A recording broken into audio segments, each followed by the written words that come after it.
Okay, hello everyone, and thank you for joining today's CMS Web Interface support call. During this webinar, CMS will provide an overview of 2020 CMS Web Interface quality reporting for MIPS ACOs, groups, and virtual groups. After the webinar, CMS will take as many questions as time allows. Now, I will turn it over to Lisa Marie to begin. So welcome everyone, and thank you for joining us today as groups, virtual groups, and ACOs prepare for CMS Web Interface quality reporting.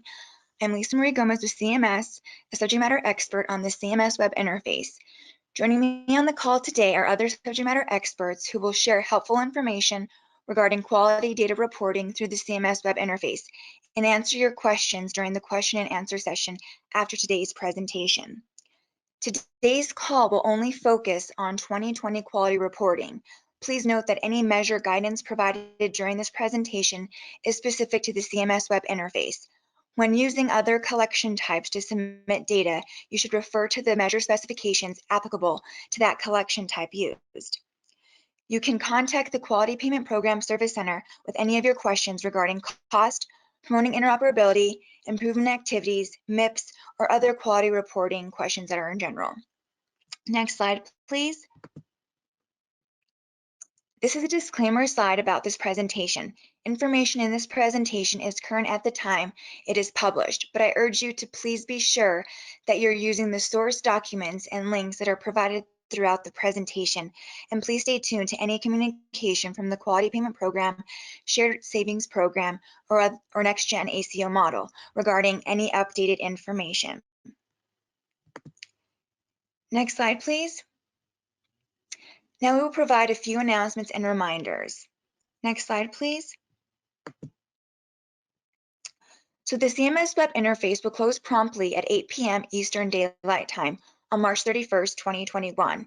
Your submission will automatically be accepted at the close of submission. As a reminder, the CMS Web Interface is accessible using the sign-in link on the Quality Payment Program website circled here. Next slide, please. The materials from the January 27th support call are now posted on the Quality Payment Program webinar library, and we'll also include the links in the chat today. Next slide, please. The next support call will be held Wednesday, February 24th, 2021 from 1 to 2:30 p.m. Eastern Standard Time. Topics will include frequently asked measure questions regarding the following measures, which will include Prev 10, Prev 13. Additional topics may be added prior to the support call. Next slide, please. So as a reminder, the 2020 CMS Web Interface API is available all year for testing in the development preview environment. Please review the links listed on this slide for more information. Next slide, please. So this will be our last reminder for today, which relates to the other CMS approved reasons, which are requests must be submitted through the CMS Web Interface. Requests should be reserved for circumstances that are unique, unusual, and not covered by any of the denominator exclusions or denominator exceptions identified in the measure specifications. Please review the 2020 measure specifications thoroughly before submitting a request to skip a patient. Now I'm going to turn the presentation over to Katie Moore to go over frequently asked measure questions. Next slide, please.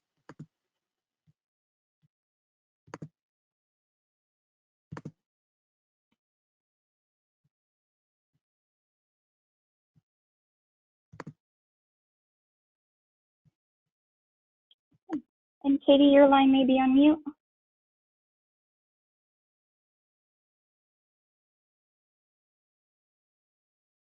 Hi, this is Angie from TIMS. I can go ahead and present these if Katie's unable to get on.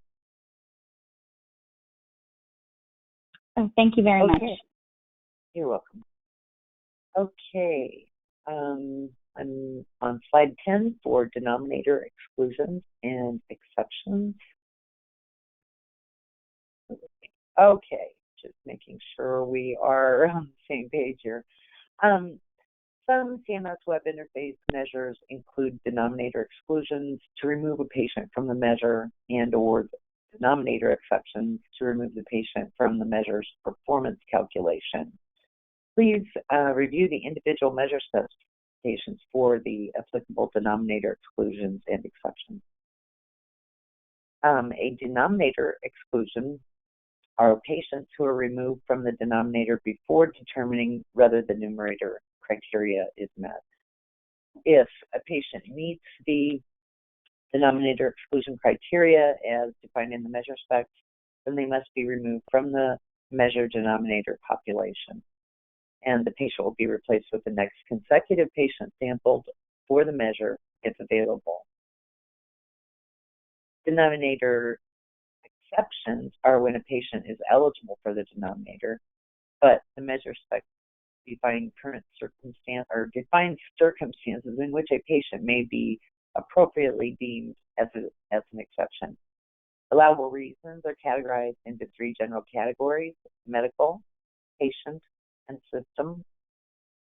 A denominator exception removes the patient from the performance denominator only if there is medical record documentation that the numerator criteria wasn't met due to an allowable reason. This allows for exercise of clinical judgment by the MIPS eligible clinician. When a denominator exception is selected, the patient is considered completed for reporting. Next slide, please. This slide refers to the frailty and advanced illness denominator exclusions. The following 2020 measures were updated to include these exclusions for frailty and advanced illness. DM2, diabetes hemoglobin, A1C for control greater than 9, the HTN2 controlling high blood pressure measure, the PREV5 breast cancer screening measure, and the PREV6 colorectal cancer screening measure. So they all have these same exclusions. The denominator exclusions are shown, and the first one are for patients 66 years of age and older with at least one claim or encounter for frailty during the measurement period and a dispensed medication for dementia during the measurement period or the year prior. The next exclusion is for patients 66 of age and older with at least one claim or encounter for frailty during the measurement period and either one acute inpatient encounter with a diagnosis of advanced illness or 2 outpatient observation, emergency department, or non-acute inpatient encounters on different dates of service with an advanced illness diagnosis during the measurement period or the year prior to the measurement period.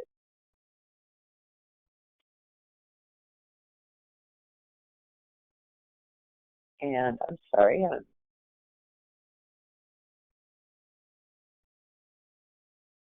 okay. Next slide, please. So these are some frequently asked questions we receive about the frailty and advanced illness exclusion. Number 1, are the dementia medications listed in the specification the only medications appropriate for the exclusion? The answer is the dementia medication list table in the measure specification is considered all-inclusive. Refer to the 2020 CMS Web Interface coding documents for acceptable denominator exclusion drug codes. And both brand name and generic forms of the medications are acceptable. Question 2, is just prescribing a dementia medication sufficient to report the exclusion? The answer is no. The measure steward intentionally used the term dispensed in the denominator exclusion to ensure the patient had the medication and it wasn't simply prescribed. To meet the intent of the denominator exclusion, the dementia medication must have been active, that is, on the patient's medication list sometime during the measurement period or the year prior. Or there must be documentation within the medical record that the medication was dispensed to the patient during the measurement period or year prior. Next slide, please. Question 3, how are frailty and advanced illness defined? The answer is coding is used to define frailty and advanced illness, which is found within the applicable 2020 CMS Web Interface coding document on the Denominator Exclusion Codes tab. Question 4, am I required to report the frailty and advanced illness exclusions if the quality action was completed? The answer is yes. If the denominator exclusion applies to a patient, the exclusion should always be reported, regardless of whether or not the quality action was completed for that patient. This ensures that the intended denominator population is captured for the measure. Next slide, please. Okay, question 5. The last part of this denominator exclusion states, or to outpatient observation, emergency department, or non-acute inpatient encounters on different dates of service with an advanced illness diagnosis during measurement period or the year prior. Should the two visits be the same type of visit? The answer is that the two outpatient observation, emergency department, or non-acute inpatient encounters on different dates for advanced illness may be any combination of outpatient observation, emergency department, or non-acute inpatient encounters. They do not have to be the same type of encounters. Next slide, please.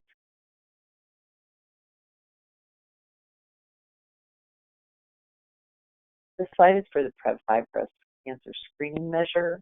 The intent is for women 50 to 74 years of age to have a screening mammogram for breast cancer during the 27 months prior to the end of the measurement period. PREV5 for 2020 used in telehealth. The specifications allow documentation of screening for breast cancer to be completed during a telehealth encounter. The medical record documentation must include the date of the screening, the date the screening was performed, the type of test, and the results or findings. Next slide, please. Okay, these are frequently asked questions. Number 1 is, how is CMS handling gender identity in regard to quality metric inclusion? And the answer is, generally, CMS considers the patient's gender at birth for inclusion in the denominator. If there is an instance where a patient was sampled for the measure, but you don't believe they should have been, maybe they were born a male but identify or have transitioned to female, then we suggest submitting a request for another CMS-approved reason to skip the patient. CMS will evaluate each request on a case-by-case basis. In the instance where the patient's demographic information is correct, such as the birth date, it can be fixed within the CMS Web Interface. Note that any demographic information you changed in the CMS Web Interface does not get reported back to the Medicare Patient Enrollment Database. You should encourage your patients to contact the Social Security Administration directly to have such information updated. Next slide, please. Question 2 for PREV5 is, current procedural terminology CPT codes 77065, 77066, and 77067 were removed from the numerator codes in the 2020 CMS Web Interface coding document for PREV5, leaving 3 healthcare common procedure coding system codes, or HCPCS codes, to reference screening mammograms. However, there is CMS documentation that these 3 HCPCS codes, which are G0202, G0204, and G0206, were replaced with the CPT codes 77065, 66, and 67. The question is, do we have to use the HCPCS codes to report? The answer is the coding provided within the CMS Web Interface coding documents is considered to be all-inclusive for the purpose of mapping to an EHR. If you're not mapping to an EHR, the coding documents may be used as a guide to assist in reporting.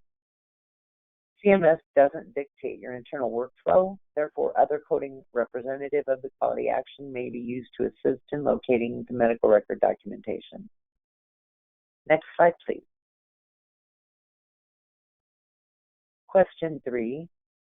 The measure description references women 50 to 74 years of age, but the initial population references women 51 to 74 years of age, which is correct.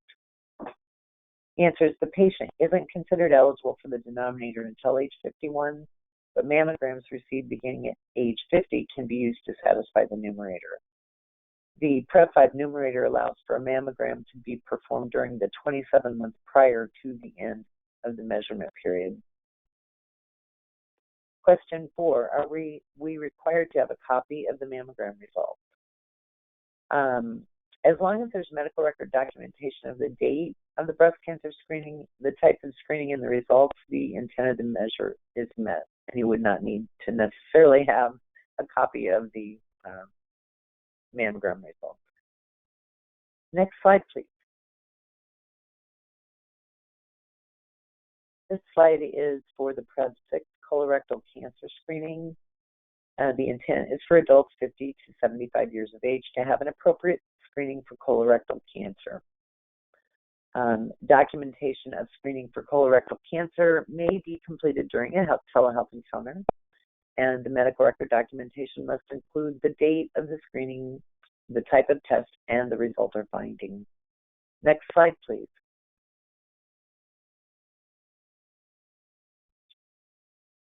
The frequently asked questions for PREV 6 are on this slide. Question 1. Does a Cologuard test count for the 2020 PREV 6 measure? The answer is yes. A fecal immunochemical DNA test, FIT DNA, during the measurement period or the 2 years prior to the measurement period is acceptable for the measure. Question 2, does a FIT test, not a FIT DNA, count for the 2020 PREV 6 measure? Yes, it does. A FIT test performed during the measurement period is acceptable for the measure.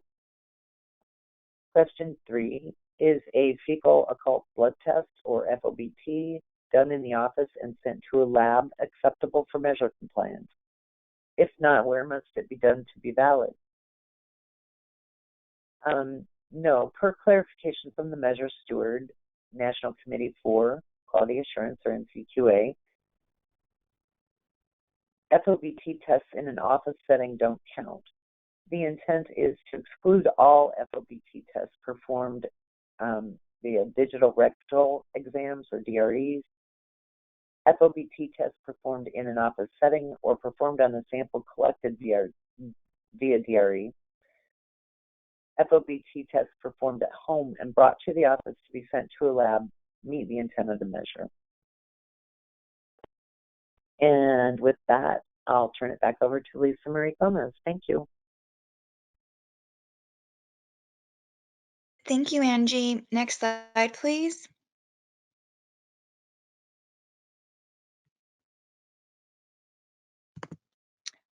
So the next few slides will outline the available CMS resources. So we'll go to the next slide. Please note that the 2020 materials providing information on the MIPS Quality Performance category are available on the Quality Payment Program Resource Library.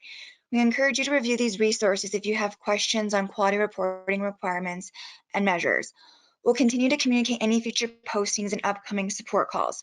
Additionally, the Help and Support page on the QPP website contains links to materials such as videos, webinars, and online resources, as well as other items to help with reporting and development. Next slide, please. This slide contains links to resources available for the Shared Savings Program and Next Generation ACO model. We encourage you to review the materials available under each program for more information. Next slide, please.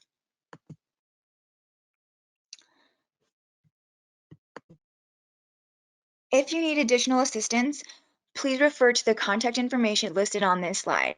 As you know, we try to be as helpful as possible, so we want to provide all resources to connect you to any program, whether it's just QPP Service Center or Shared Savings Program or Next Generation ACO model. So here are the information to contact those programs. All right, next slide, please. So CMS has no cost resources and technical support to provide help to clinicians who are participating in the quality payment program.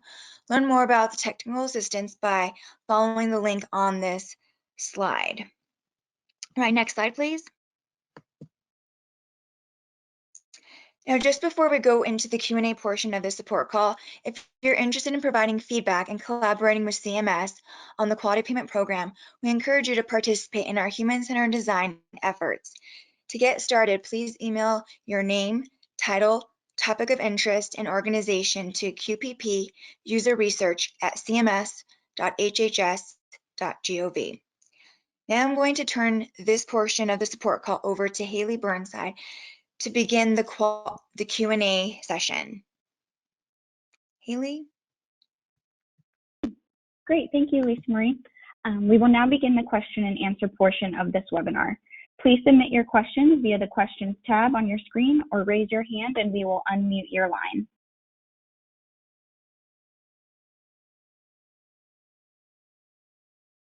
Okay, and our first question is on Prep 12, and this person is asking, can the PHQ-9 count as a follow-up plan?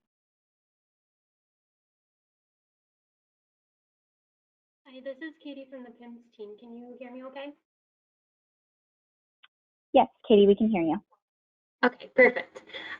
So in regard to the documentation for the 2020 Prep 12 measure, CMS has indicated that the following will apply. For users that have coded their system to the 2018 CMS Web Interface Prep 12 measure specifications, CMS will accept the same types of documentation submitted during the 2018 submission period for 2020. So this would include instances where the PHQ-9 was conducted as follow-up. If submitters have already updated their system to reflect the coding in the 2019 and 2020 Web Interface specifications, that is also acceptable. In those instances, the PHQ-9 is not considered appropriate follow-up, but however you have coded your system will be acceptable for the 2020 submission period. Thank you. Thank you, Katie. Our next question is on HTN, and they're asking, is DXI 10.0 the only code that qualifies? Do other DX that include essential hypertension qualify? For example, I-12.9, essential hypertensive chronic kidney disease, state 1 through 4. Hello, this is Carol. So for this measure, the coding within the specification is considered to be all-inclusive. So if you have, well, let's say for the measure requires confirmation of essential hypertension diagnosis. You can go to the hypertension coding document, which is located on the resource page for the web interface or for CMS. But on the denominator codes tab, you will be able to find what coding is appropriate for this particular measure. You can also use a combination of written documentation and the applicable code. It's also acceptable as long as it supports the appropriate diagnosis.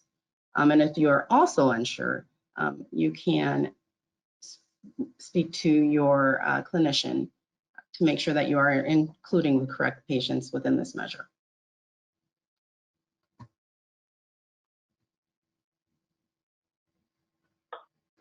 Okay, and our next question is on Prep 12. Is the Prime MD PHQ2 the same as PHQ2? Hi, this is Katie again. So in this instance, I don't know that we can speak to whether or not they are the same thing, but the measure specifications do require the use of a normalized and validated depression screening tool developed for the patient population in which it's being utilized. And we would also like to note that the name of the age-appropriate standardized depression screening tool must be documented in the medical record. Thank you.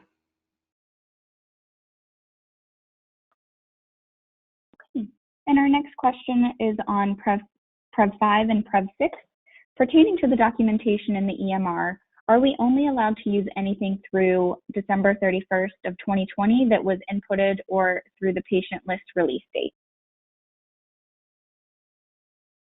Hi, this is Angie. The QPP measure should be completed based on the information that's available in the medical record prior to the end of the measurement year. There could be some instances where the procedure or encounter occurred toward the end of the measurement year and the medical record was updated early the following year, but those instances should not be the norm.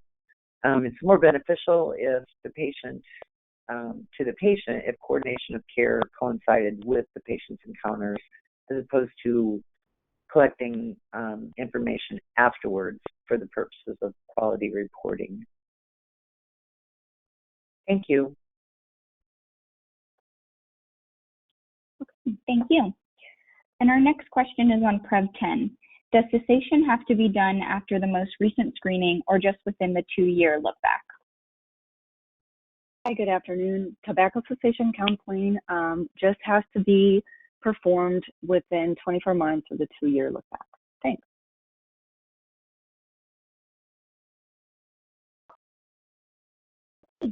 And our next question is for all measures on chemo progress note state, treatment goal, palliative, would this count for the exclusion?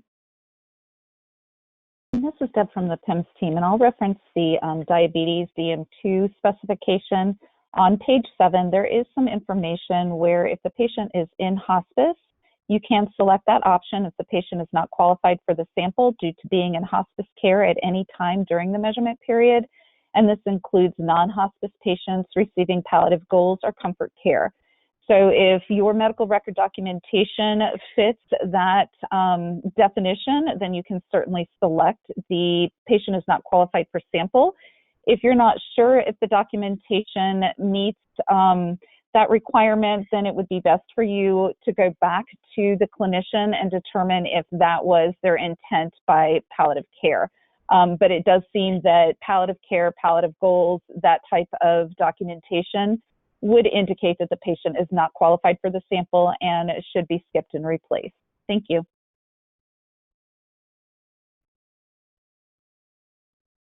Okay, and our next question, is it ever acceptable to use the PHQ-2 for MH1?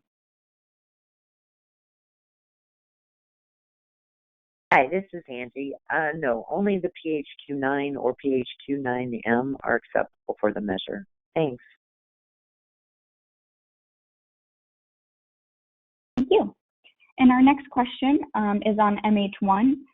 Would PHQ-9, a score of 9, for example, within a progress note count? Hi, it's Angie again. Yes, it would, as long as there's medical record documentation that it was a PHQ-9 in the score, it's acceptable. Thank you.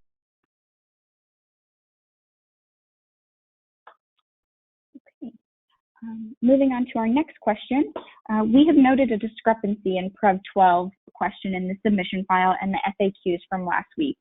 It pertains to timing of the depression screening following up when the patient screens positive. The submission file states the follow-up has to be on the date of positive screen, but the FAQ states that the follow-up can occur on the date of the positive screen or during a document encounter. Can you please clarify? Hi, this is Katie from the PIMS team, and yes, the FAQ document is correct. This is because the CMS Web Interface measures don't specifically tie the quality action to an encounter. So for that reason, it can be documented on the date of the positive screen or during an appropriate encounter.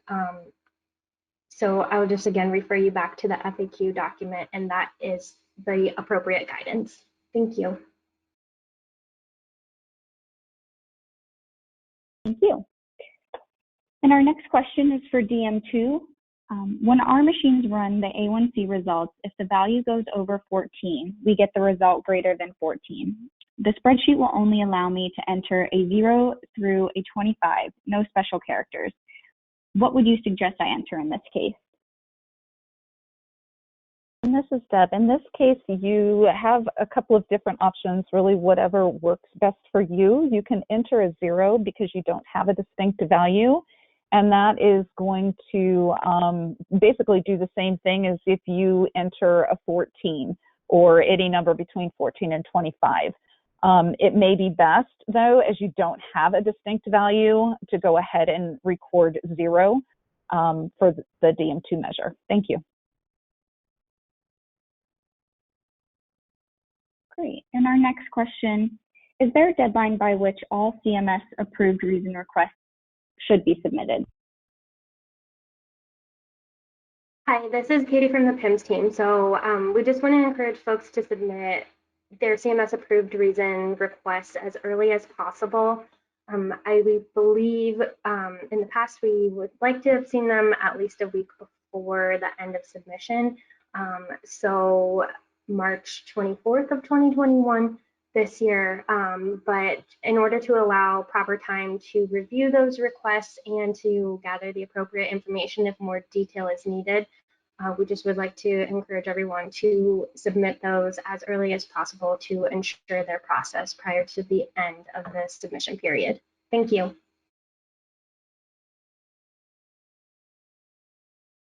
Okay, and our next question. For the HTN2 measure, the specification states that the BP cannot be reported by or taken by the member. However, if the provider is completing a video telehealth visit and the patient took the BP with a digital device and shows the provider the BP reading, will that BP count as numerator compliant? Hi, this is Carol. Yes, in this instance or this scenario, yes, it would. In addition, why don't I just review what we kind of reviewed last week, but with a little update.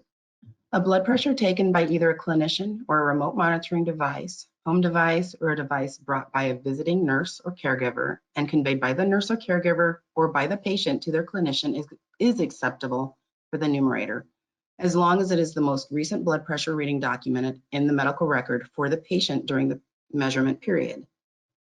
Since the measure guidance and specifications do not define what constitutes a remote monitoring device or method of conveying the blood pressure from a remote monitoring device to the clinician, we are unable to provide the guidance on specific devices or specific workflow on how the clinician interacts with the patient using the remote monitoring device during a telehealth encounter. It is the clinician's discretion as to whether the remote monitoring device used to obtain the blood pressure is considered acceptable and reliable.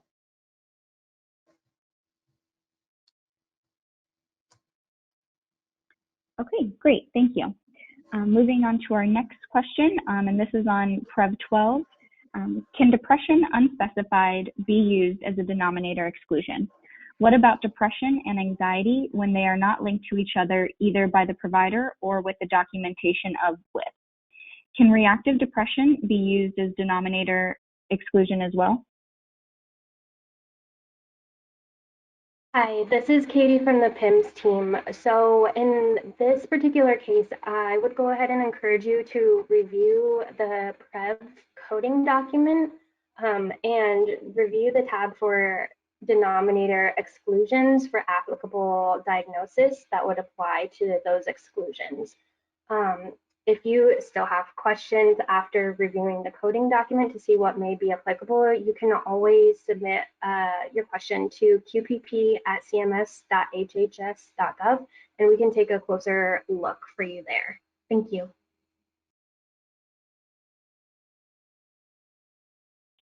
Okay, and our next question is, can an encounter billing code summary be used to confirm a diagnosis? And this is Deb. No, you shouldn't be using just a billing code to confirm the diagnosis. You need to be able to confirm that diagnosis based on a review of the medical record documentation. Thank you.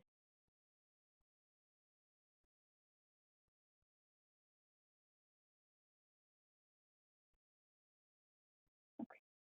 And our next question, if a clinician writes frailty or a note to indicate the patient is frail, would that be enough to use the exclusion if the dementia meds and advanced illness criteria are also met? Hi, this is Angie.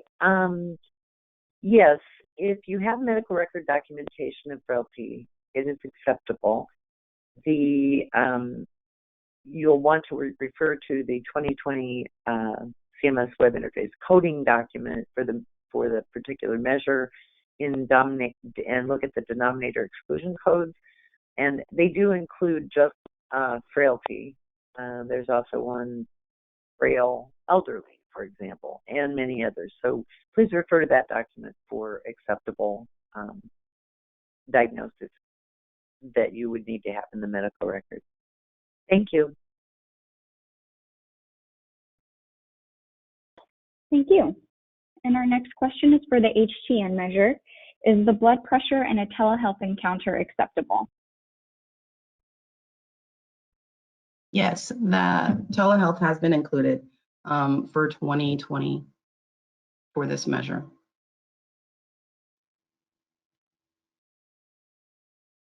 Okay, great.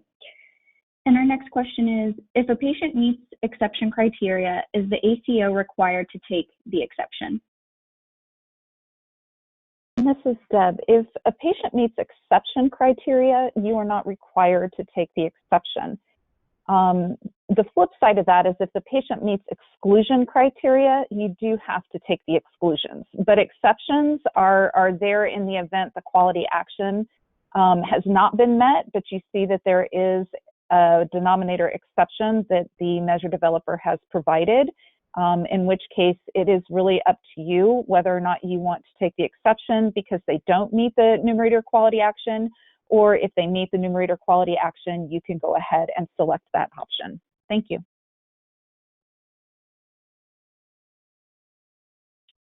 All right, and our next question is on Prev 12. Is coding 3351F, screen tool negative for depression, sufficient to meet the interpretation of the depression screening tool? Hi, this is Katie from the PIMS team. So I believe this sort of goes along with what Deb had stated previously for another measure, but in any scenario, when it comes to reporting for the measures, coding alone is not considered sufficient medical record documentation. There must be some documentation in the medical record, aside from just coding, supporting the information that's reported. Thank you.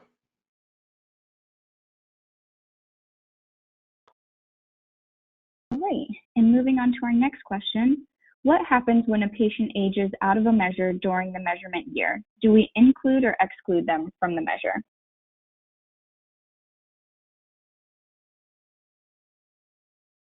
And this is Deb. If a patient ages out of the measure, that they will actually be removed from that measure. You won't be able to report on them. If you feel that the patient has aged out of a measure and they've still been included, you may want to look at the date of birth within the web interface because it could be the date of birth is incorrect. Thank you. Great, thank you. And our next question, if a patient was not seen in calendar year 2020 in person or virtually, and we were selected as part of the sample, can this patient be excluded?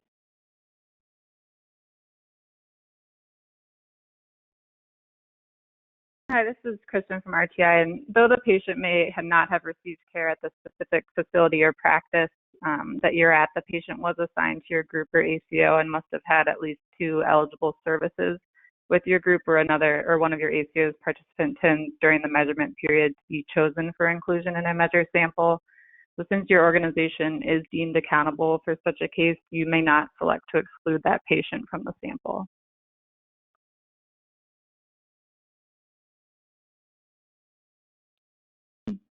Our next question, for the PHQ-9, does the provider need to interpret as negative or positive along with the documented score? Hi, this is Katie from the PIMS team. So I'm assuming this is in regard to the measure Prev 12. The specifications do state that a provider's interpretation of negative or positive is required within the medical record documentation. How specifically that's documented or worded is really up to each group according to their own workflow. The only caveat is that just a score alone is not appropriate, with the exception of a score of 0. So to clarify that a little bit, a score of 0 can be interpreted as negative. No additional interpretation on the clinician's part is needed. Any score greater than 0, we would still need to see the clinician's interpretation of negative or positive in whatever way your workflow is established toward that within the medical record documentation. Thank you.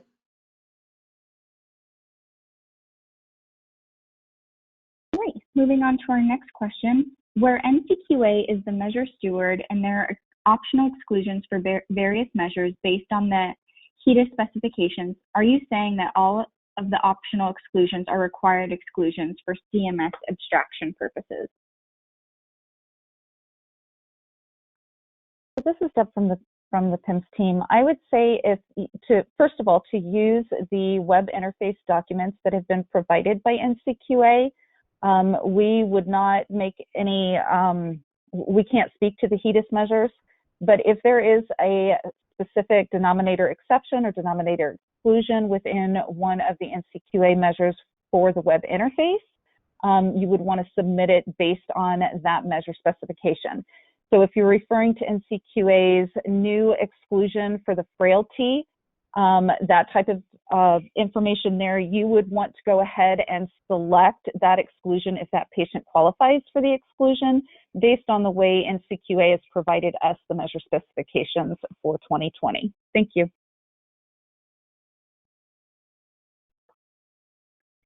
All right, thank you. And our next question, if a measure is met by a claim, does evidence have to be uploaded? And this is Deb again. Yes, if you have, what you need to have is medical record documentation to support that claim. The only exception to that is if Prev 7, the influenza immunization, has been pre-filled with a yes based on a claim that CMS found when they were providing the patient sample. For that particular measure, in that particular instance, you don't have to look for additional medical record documentation. But for all other cases within the web interface, you do need medical record documentation that supports any claim you may find for whether it's the denominator confirmation or the numerator quality action, the exclusions or the exceptions. So in all other cases, you will need medical record documentation. Thank you.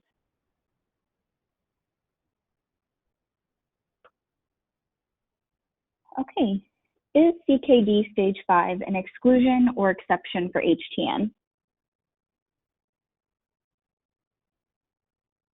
Ms. Carol, yes, it is an exclusion and it is listed on the denominator exclusion codes within the coding document posted.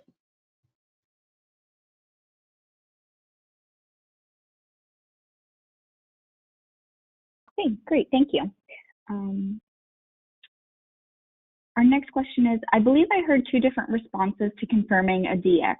One of the speakers said you could look at clinical documentation or code lists. The second just said you should not rely on the codes. Please clarify. And this is Deb.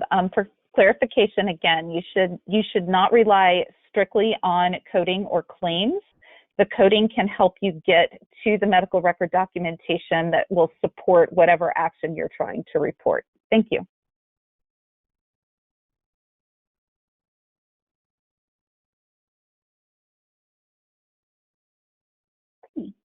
And as a reminder, to submit a question, please enter it into the questions box or raise your hand and we will unmute your line.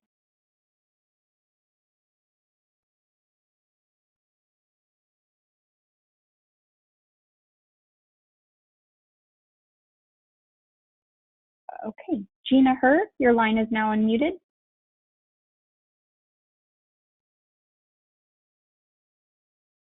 And Gina, you may be self-muted at this time.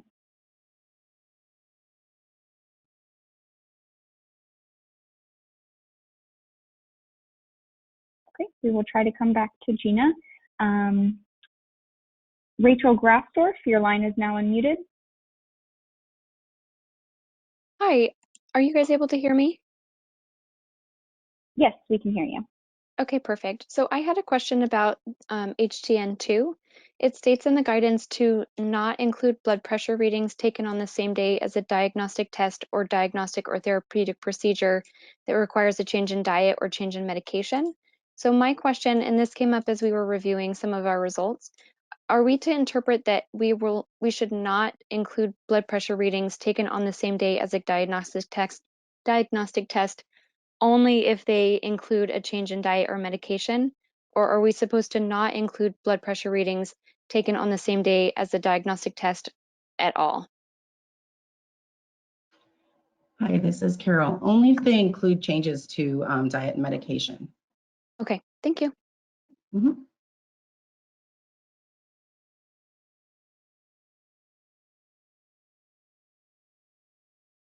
Okay, and Ursula Zettelmoyer, your line is now unmuted.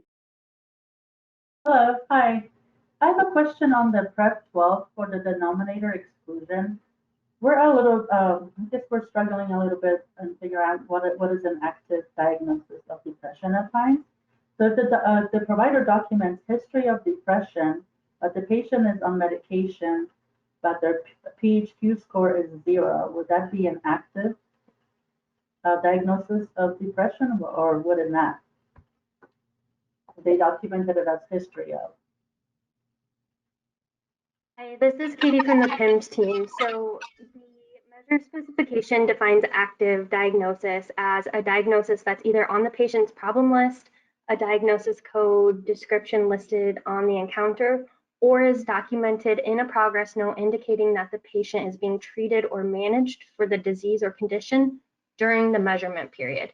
So we would likely advise you to take a look at that patient chart again and make the determination to distinguish if it was truly history of, or if that diagnosis was truly active and the patient was being treated for that diagnosis during the measurement period.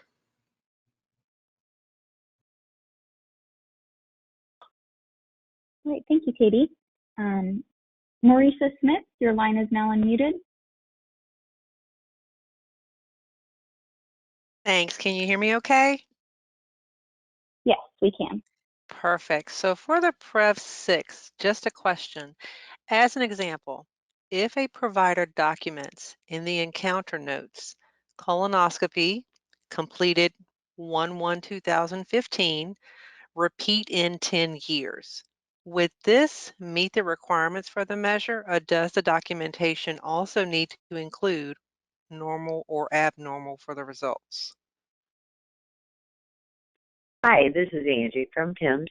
The results of the colonoscopy do need to be present in the medical record, such as normal or abnormal, in order to count for the numerator.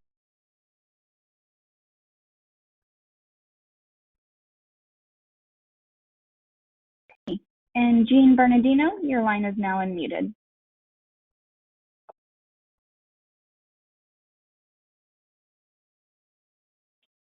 Jan, your line may be self-muted.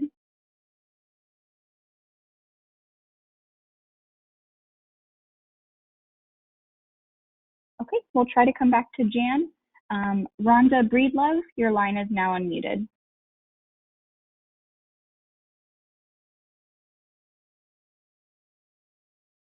Rhonda, your line may be self-muted.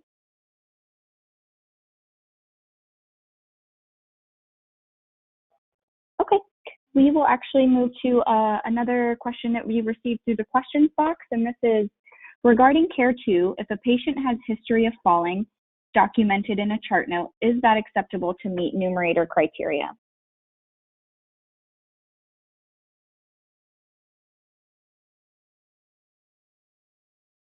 Sorry, this is Carol. I had a little problem with that mute button. At any rate, yes, that would be okay.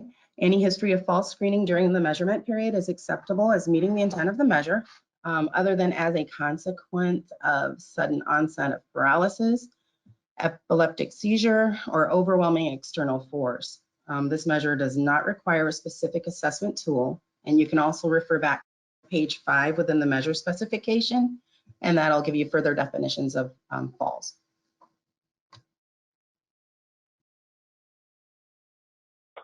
Okay, great. And our next question for the colon cancer screening, if all the practice can get from the patient is the date of the colonoscopy or other type of colon cancer screening date and results, will that meet the QM in case of CMS QM audit?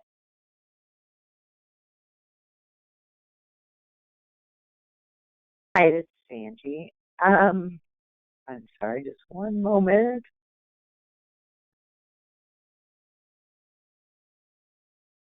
And I have it right here. I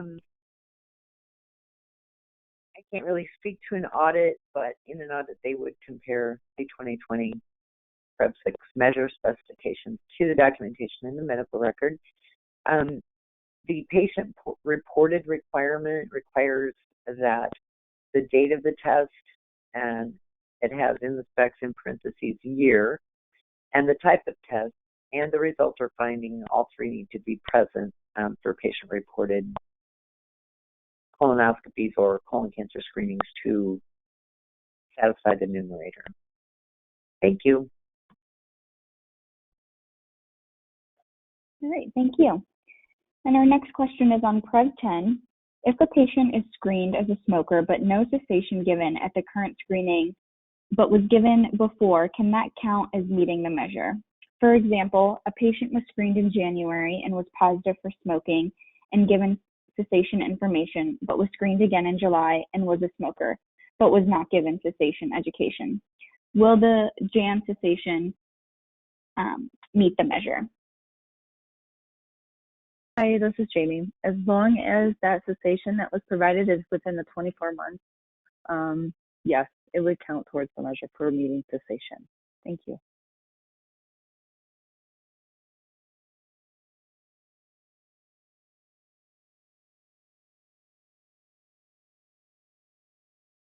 And we will go back to the phone line. So just Grewal, your line is now unmuted. I have a patient who they have a moderate intellectual disability, and it says that they are not completing the measures like a mammogram and a colonoscopy because it's not tolerant for the patient, and they live in a group home. So would that be considered like the POS 54 code in an individual with intellectual disabilities or an immediate care facility? Like, does a group home count as one of the POS codes? Hi, this is Katie from the PIMS team. So each measure specification would have their own specific listing as to what constitutes for an exclusion or exception. So it looks like in some instances, if the patient is 66 years or older and residing in a long-term care with the POS code of 54, those instances would be included as a denominator exclusion as long as they met all of that criteria.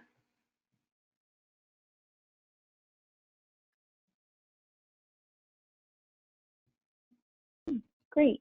And we will move on to Kathy Johnson. Kathy, your line is now unmuted. Thank you. I was wondering, I was looking for a little more information on the blood pressure during telehealth visits. If the patient is at home and they use a home blood pressure and report, show the results on the visit, does that work, or are you talking about an integrated apparatus that sends the blood pressure value? So hi, this is Carol again. So since the measure doesn't provide this type of guidance within the specification, it is not clearly defined, then it's really up to how the clinician wants to, I guess, receive that information. And as long as they consider it acceptable and reliable, then it can be utilized.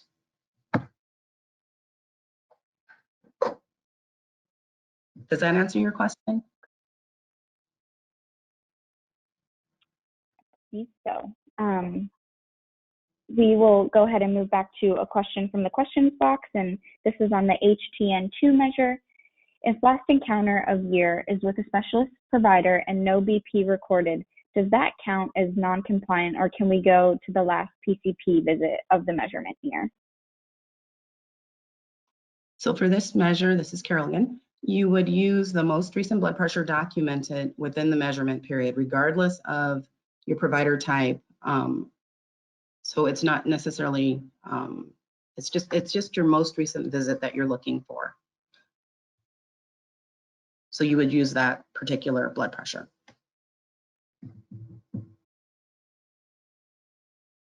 Okay, thank you. And Amanda Dunn, your line is now unmuted.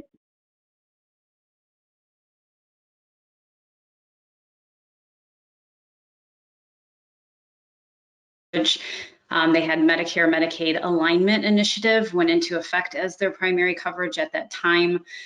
In the CWI sampling methodology document, it states that CMS's assignment period is January 1st of 2020 through October 30th of 2020. So we're just trying to get clarification on if this patient should be included or qualify.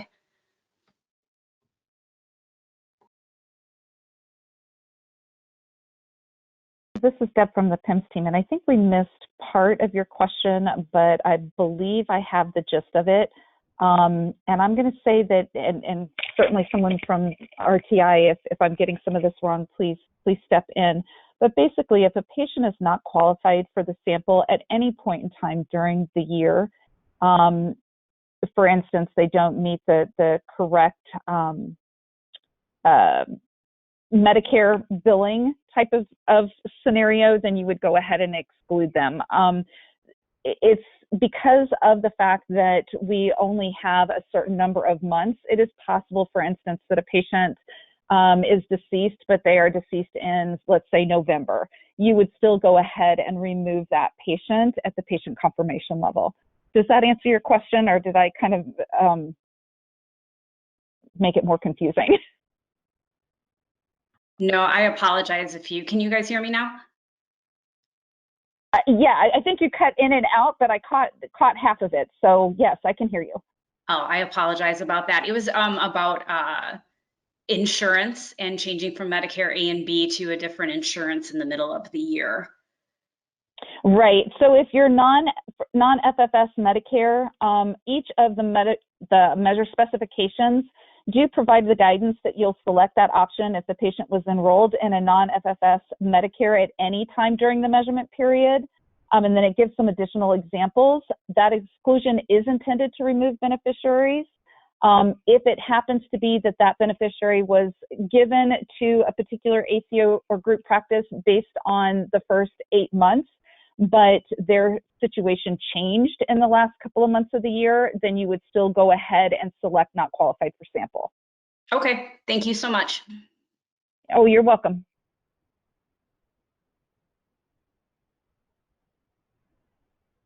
Okay, and Theodora Masseri, your line is now unmuted. Hi, can you hear me? Yes, we can. All right, thank you. My question is for Prep 12. You said that a follow-up can occur on the date of the positive screening or during an eligible encounter. Is there a time limit to that? So, for example, would it be okay for the follow-up to occur, let's say, 6 months after the date of the positive screening, as long as it happens within the measurement period?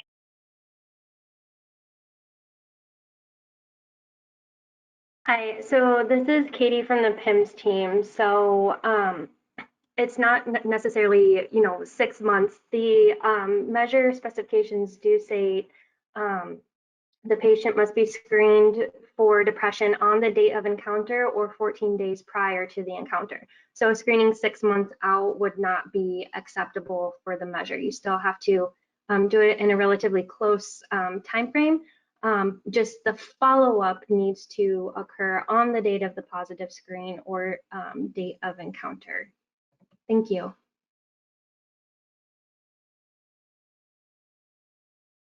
Okay, and I will read our next question from the questions box. For an ACO with prospective attribution, does the criterion of an encounter during reporting period still apply to be included in GPRO sample, or just for ACOs with retrospective attribution? Hi, this is Kristen from RTI, and during sampling for the web interface measures, all beneficiaries are identified to have had at least 2 visits in the ACO from January 1st through the end of October 2020. So in order to make it into the sample, all of the beneficiaries will have had a visit during that time frame. Okay, thank you. And our next question is on Prev 12.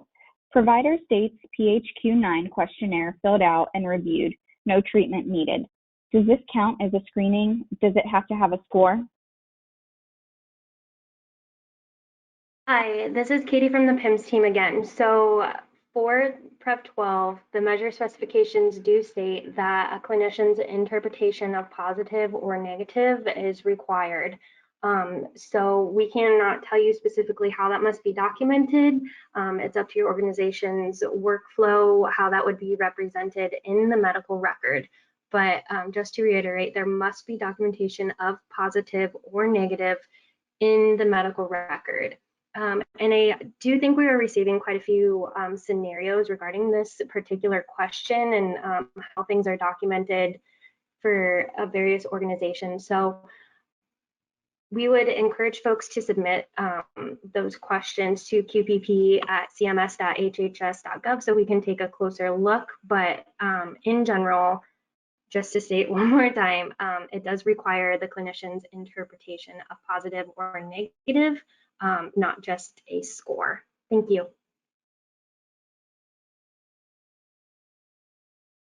Okay, and our next question, was that answer to review the Prev coding document and the tab for applicable exclusions?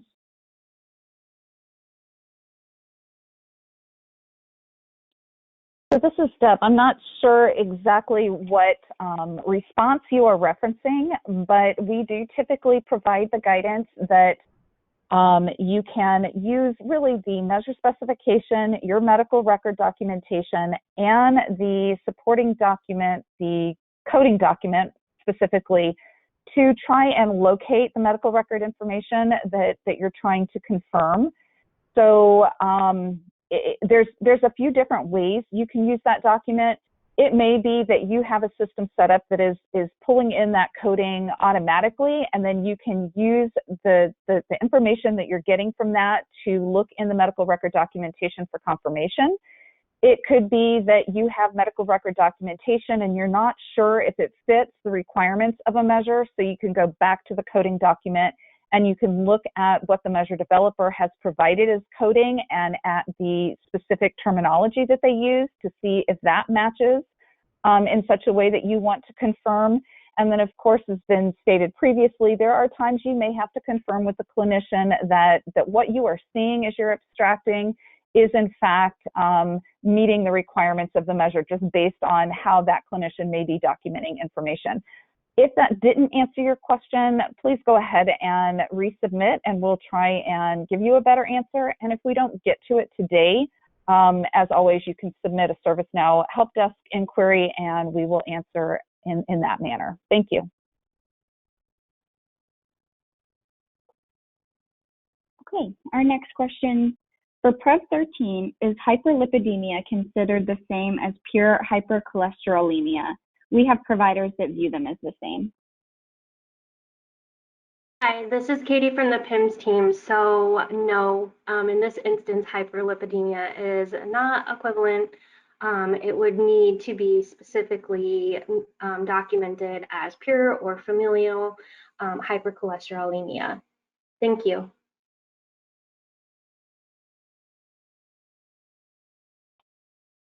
And our next question is, can I confirm again that exclusions take precedence when reporting? I thought I heard right, but need confirmation. Hi, this is Katie from the PIMS team. Oh. Yes, as Deb was saying, yes, the exclusions do take precedence, and that is in order to ensure that the appropriate patient population is captured in the calculation of the measure.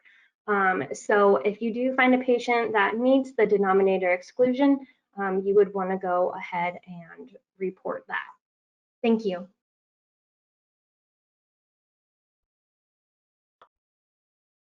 Right.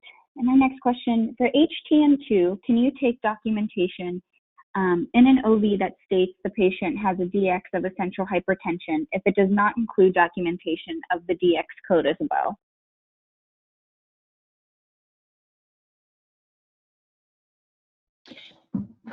Yes, using a combination of the written documentation and an applicable code is acceptable, but if you just have the documentation of essential hypertension within your medical record, that can also be used.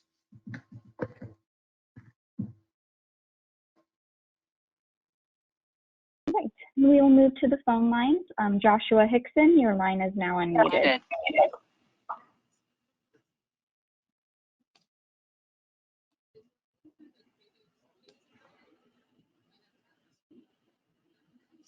Joshua, your line is unmuted if you'd like to ask a question.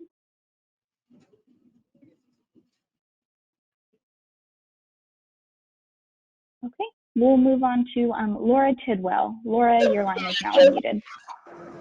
Yeah, can you hear me? Yes, we can.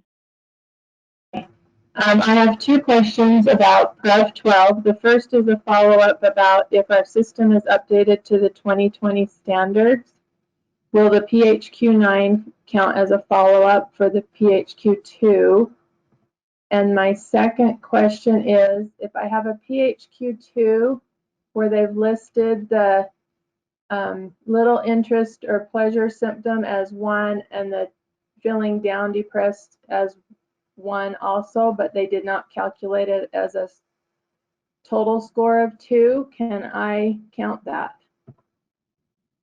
Hi, so this is Katie from the PIMS team. So CMS has indicated that for the 2020 Prep 12 measure, if submitters have coded their system to reflect the 2018 measure specification, CMS will accept the same types of documentation submitted during the 2018 submission period for 2020 performance period. So this would include instances where a PHQ-9 was conducted as follow-up to a positive PHQ-2. If, however, groups have gone ahead and updated their systems to reflect the 2019 or 2020 web interface specifications and coding documents, the follow-up as is appropriate within those coding documents would also be accepted. And to your second question, the measure specifications do require a clinician's interpretation of whether the results were negative or positive. So however that's implemented within your organization's workflow, we would encourage you to review that. The measure specs don't require a score. It would be the clinician's interpretation of those results. So that's what would be needed in the medical record to meet the intent of the measure. Thank you.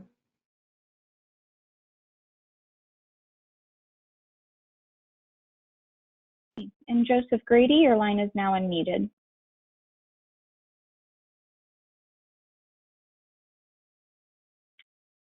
Joseph, your line may be self-muted. Hello, can you hear me now? Hello? Yes, I can. Okay, wonderful, thank you. I'm going to apologize to, you might have to repeat yourself, but I'm still confused in regards to the Prev 12 in regards to the encounter date. Earlier in this presentation, we were told that there's a contradiction between the measure specification document and the frequently asked questions document. And we were told to work off of the frequently asked questions document, but whenever you answered the question last time people were talking on the phones, you referred back to the measure specification. So I'm confused on which one you're wanting us to use. Hi, so this is Katie from the PIMS team. So I just want to clarify, the measure specifications aren't, excuse me, the measure specifications aren't wrong. It would be appropriate to follow the measure specifications, but the FAQ document just sort of has a little bit more leniency in when it would be appropriate to complete that quality action. So it can be completed during an encounter, or it can be completed on the date of the positive screen. And the reason for that clarification is just that the web interface measure specifications don't generally tie a quality action to a specific encounter. So I hope that provides some clarification for you. And if you still have questions on that, we would always encourage you to submit it to qpp@cms.hhs.gov.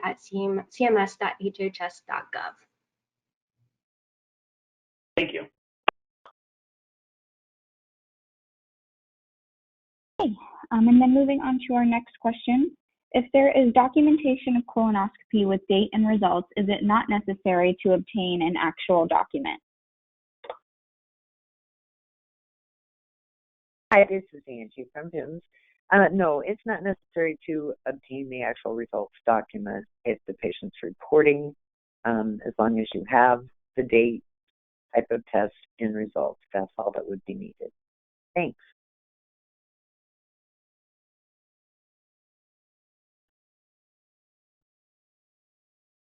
And our next question, to follow up on PREV 6, if an FOBT test is done, but no indication of it was done in office or at home, will this no longer count for the measure? Hi, it's Angie again. This really isn't a change from last year. If you could refer to page 9 of the measure specifications, which contain the guidance, I think it may be clearer. It is up to the organization to determine whether the test meets the definition in the measure specification. But the guidance has always said do not count digital rectal exams or FOBT tests performed in an office setting or on a sample collected via DRE. Thank you.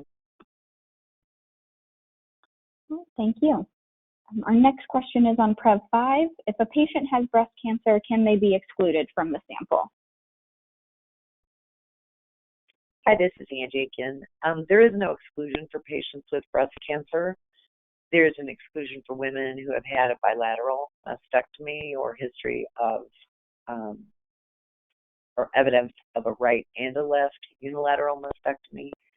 But if you feel that the patient should not be included in the sample, then you can submit a request for an other CMS approved reason to skip that patient, and CMS will review those on a case-by-case basis. So be sure and include all the details surrounding that patient to have your request processed as efficiently as possible. Thank you.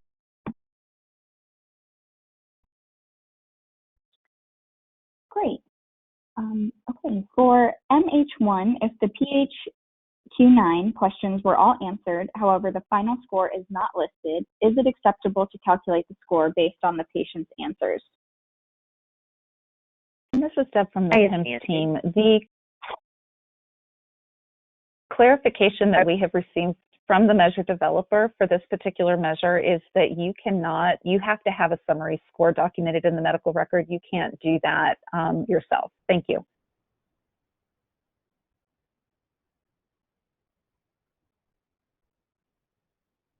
We will go to another phone line question. So Larry Bagu, your line is now unmuted.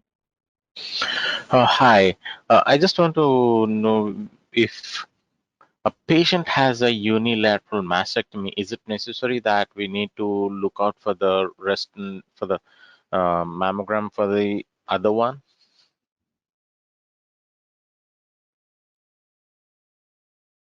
Oops, hi, this is Angie. Yes, the patient wouldn't be excluded unless you have documentation of both breasts being removed. Does that make sense?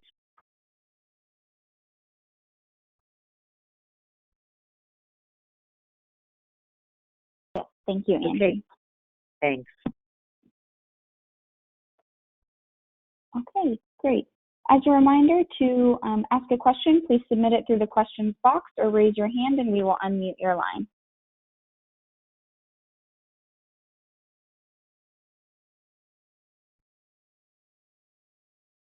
Oh, could I make a clarification on that last question on the breast cancer screening?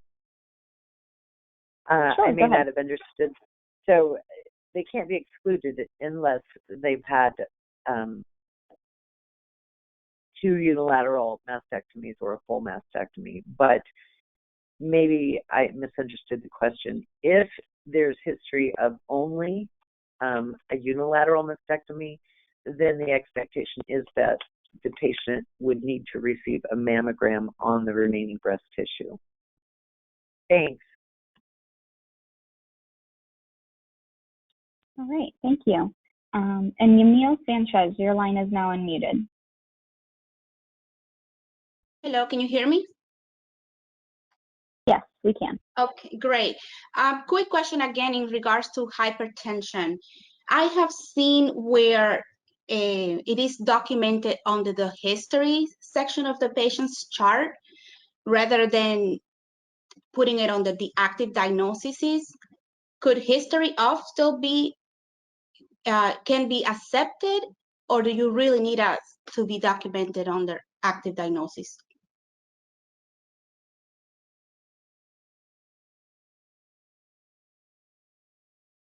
Hi, this is Katie. Can you please repeat which measure your question was related to? It's for the hypertension.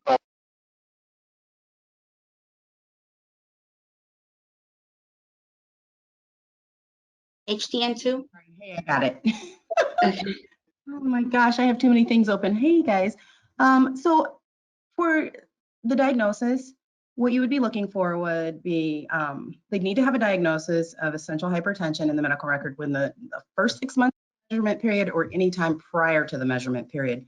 It just cannot end before the start of the period, so it has to be active and overlapping that measurement period. Does that make sense?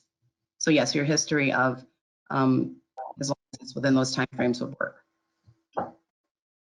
As long as it meets the essential hypertension as defined by the measure within like the coding itself, so.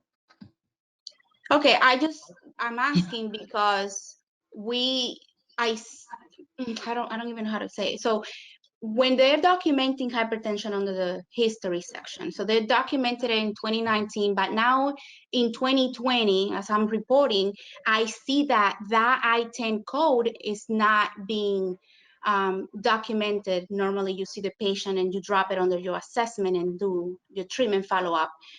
It's mainly replaced with a more complexitive case for that particular patient. So I know you want it to be the essential primary hypertension. I just really need to confirm that I am not skipping patients just because I'm misinterpreting. So I think in this case, if you're unsure if it's something that actually meets the measure, you may want to go back to that clinician just to ensure that you are capturing the correct diagnoses for this measure. Because they're not looking for secondary hypertensions. This is essential hypertension. So if it's changed, then they may not meet the measure. And this is Deb. I think what Carol is kind of alluding to, and the reason we don't want to get any more specific than that is we don't want to tell you to confirm somebody that really shouldn't be confirmed, because you could be holding your clinician accountable to a quality action that they shouldn't be held accountable to. And on the flip side, if you can confirm based on all of your medical record documentation and review, and potentially having to go back to the clinician that the patient does belong in that particular measure, then you should confirm the diagnosis. And even though you are required to confirm diagnosis, it should be helpful to understand that diagnosis was found within claims. So at some point in time, it was there, but because we know things can go wrong with those claims, we don't want to inadvertently hold a clinician accountable to something they shouldn't be held accountable to. So that's why we're not giving anything more specific than that, and it may require that you go back to the clinician and confirm.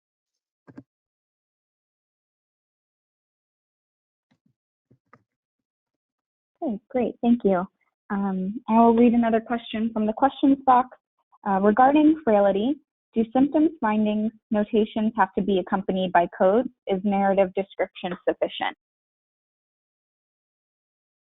Hi, this is Katie from the PIMS team. So a narrative description within the medical record documentation would be considered appropriate documentation in order to report the exclusion.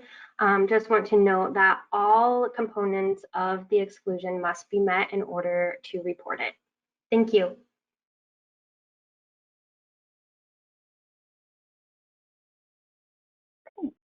And our next question, is chewing tobacco included for PREV 10 and does it need cessation count? Hi, this is Jamie. The intent of this measure is to actually capture any tobacco use. So if you screen a patient and they are positive for any tobacco use, it would be included, and then the expectation would be that tobacco cessation counseling is provided to the patient. So in this instance, chewing tobacco does count as tobacco use. So thanks for the question.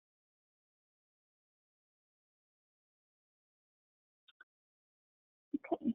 Our next question is on HTN2. So patient with diagnosed HTN BP on September 9th, 2020, with a BP of 127/78 and a BP in November of 150/98. Can we accept and report the September compliant BP over the November? Hi, this is Katie from the PIMS team. So the measure specifications for HTN2 do require the most recent blood pressure value, not just the most recent that was considered in control. So whichever you would be required to report the true most recent value during the performance period for this measure. And I believe we have a couple similar scenarios within our chat box question. So just want to call that out, that in any instance, you're still required to use the most recent blood pressure for HTN2. Thank you.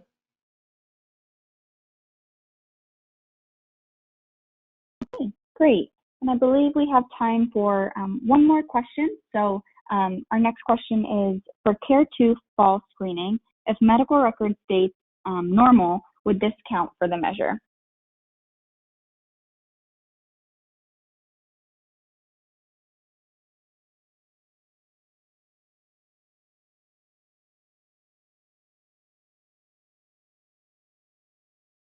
Would you repeat the question?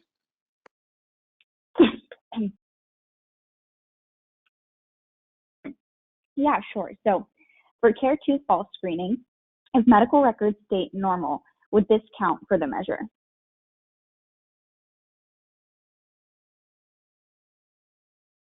This is Deb. What I would recommend is that you go back to the measure specification. I can try and pull it up here real quick. I don't have that one open, but if you give me just a second, I can. I think there is some very specific guidance within Care 2 that lets you know what is acceptable. The bottom line is that measure requires a falls screening. The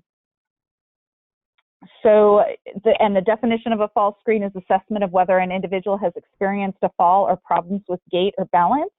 A specific screening tool is not required, but the potential screening tools can include a more fall scale and the time to get up and go test. Trying to get down to the numerator qualifications because I think, again, there is some additional guidance down there. So the medical record documentation must include documentation of the screening performed, and any history of false screening during the measurement period is acceptable as meeting the intent of the measure. And if you still have further clarifications and I didn't quite answer your question, please open up a ServiceNow inquiry and we will make sure to get you that answer in writing. Thank you.